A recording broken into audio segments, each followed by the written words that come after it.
Hi, everybody. Welcome to episode 39 of In My Plant-Based Kitchen. I am Emma. I'm a registered holistic nutritionist and a certified plant-based chef.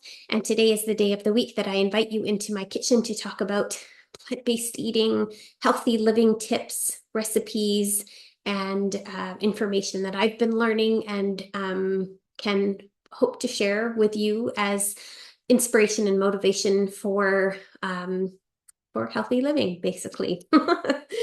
I have been thinking a lot recently about the things that I do or try to do on a daily basis to maintain good health and how I've implemented those habits over the years. Healthy eating, of course, is an ongoing journey that ebbs and flows as the weeks and months go by. But over the years, as you develop habits, it becomes easier because you're no longer thinking about healthy living as something that you have to achieve, but more, it's just simply the way that you live.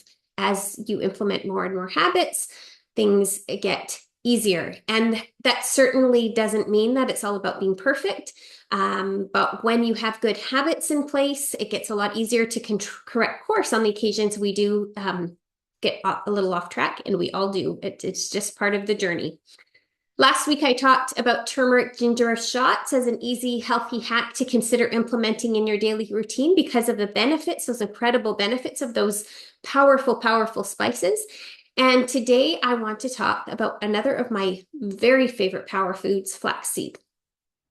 So you've likely heard about how beneficial flax seeds can be for your health, but these little powerhouses are so helpful, it bears mentioning again. Flax seeds are one of the best sources of essential omega-3 fatty acids, which is one of the reasons why they can help to reduce systemic inflammation, which is an incredibly important thing because systemic inflammation is at the root cause of so many different chronic diseases.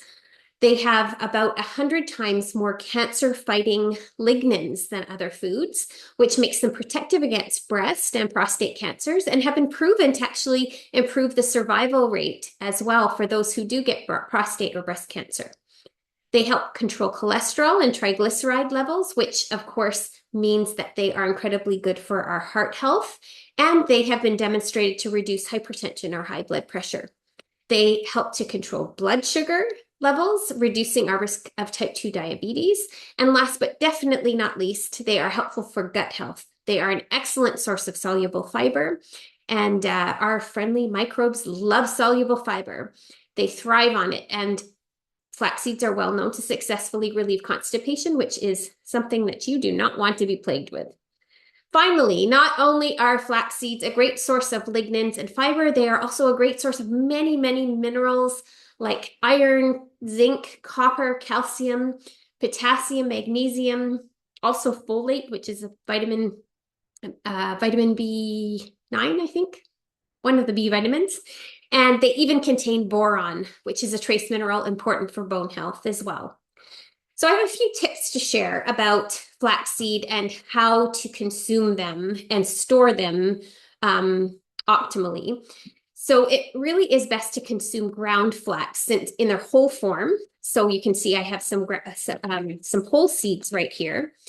In their whole form, the seeds will hold onto much of their nutrition and they'll pass through you pretty much intact.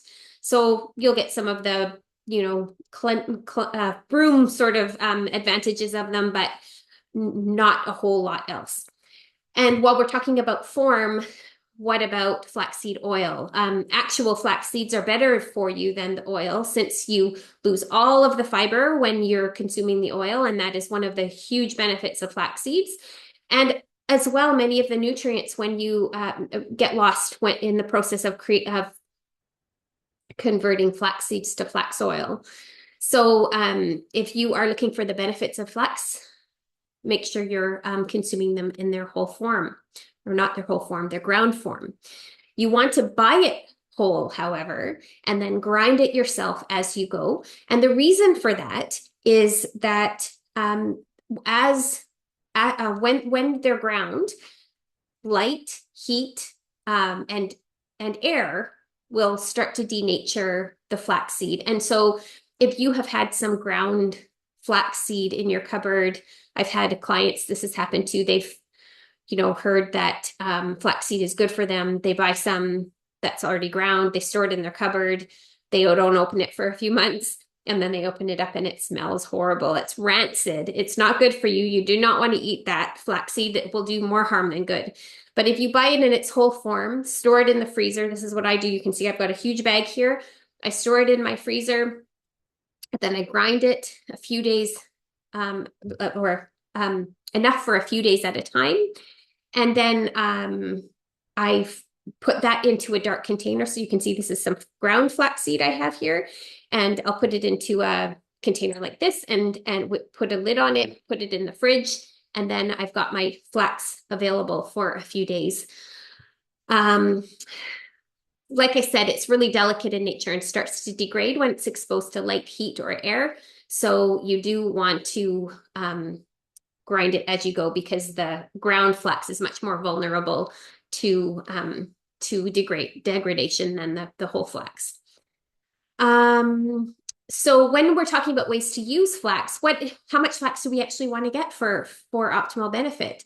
Dr. Greger in How Not to Die recommends about a tablespoon a day to reap all the benefits that I talked about above, all the inflammation reduction and heart health, gut health, bone health benefits. So, but I would recommend a few things in order to achieve this. So flax is something that for years I sort of just threw it in here and there and, had a little bit in my smoothie maybe once a week, or I had a little bit in I made flax eggs for cooking, that kind of thing. But at some point I thought, you know what, I really want to start getting my tablespoon in every day and making sure that I do that. So I always keep some ground flax on hand because, as ridiculous as it sounds, I don't know if you've had this experience. If you have, please share it below. But something that's super easy, takes a few minutes, like to grind up from some flaxseed in my spice grinder. This is how I do it in here. If I don't have ground flax on hand, then I am at least as likely not to eat it as I am to eat it. If I have it in the fridge and it's ready to go and throw into something, then I will be sure to get it in because I've gone to the trouble of doing that and it's ready and it's easy. So keep some on hand at all times in your fridge and make it easy to grab and go. It makes it really easy to make it a habit. And then the other thing that I started doing a while ago is I make it a habit to add it to something that I eat every day, and that is breakfast. So if you have a smoothie every day for breakfast, or you have oatmeal every day for a breakfast, or if you have a salad every day, something that you tend to eat every day, even if I'm saying if you have a smoothie every day, I have lots of smoothies. I have lots of oatmeal. I have sometimes I will have a peanut butter or avocado on whole grain toast for breakfast. So there are different things I have for breakfast, but my habit, the one that I chose intentionally, was to make sure that I was getting my tablespoon of flax into my breakfast every day. So I'm not that I have a smoothie every single morning, but when I have a smoothie, I throw it in. When I have oatmeal, I throw it in. When I have peanut butter on toast, I'll mix it into my peanut butter, then put it on my toast. And then I know I'm getting it. So no matter what I'm having for breakfast, I find breakfast is the easiest place to throw flax in. So that's what I do. That might not work for you. Maybe you have a big salad every day for lunch. You could toss a little bit of flaxseed, your tablespoon of flaxseed onto your salad and make sure you get it that way. When I was leaving it to more, putting it into baking or adding it here and there, I mean, that's a great thing to do. And you can add it to things like, if you're making cornbread, you can use a flax egg. So the recipe for a flax egg, which replaces an egg in any kind of baking, would be 1 tablespoon of ground flax plus 3 tablespoons of water. You mix that together, let it sit for 5-10 minutes, and it will gel up into the consistency that is sort of egg-like. And then you can use it to replace an egg in a recipe that you have that it calls for an egg. So lots of baking.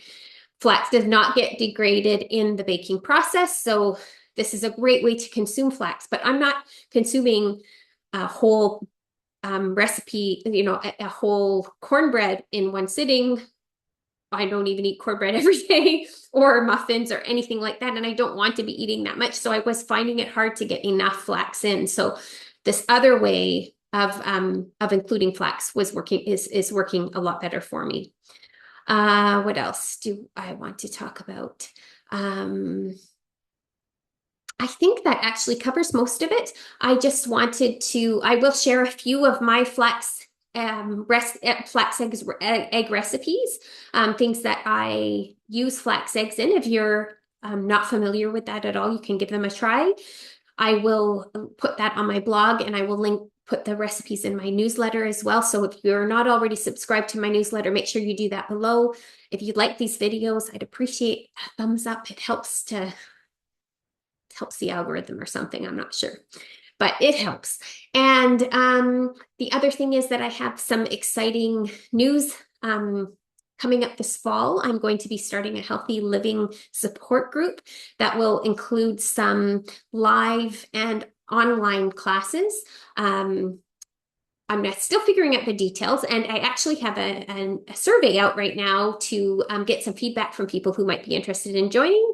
So if you are at all interested, I will put the survey link below. It will tell you a little bit more about the offering and ask for your opinion, and I would love to hear it. I would also love to hear how you're using flax in your daily diet, if you are, or if you're struggling to get it in. Tell me about it in the comments. Love to hear from you guys. Thank you for being with me this week, and I will look forward to seeing you again soon. Have a great week.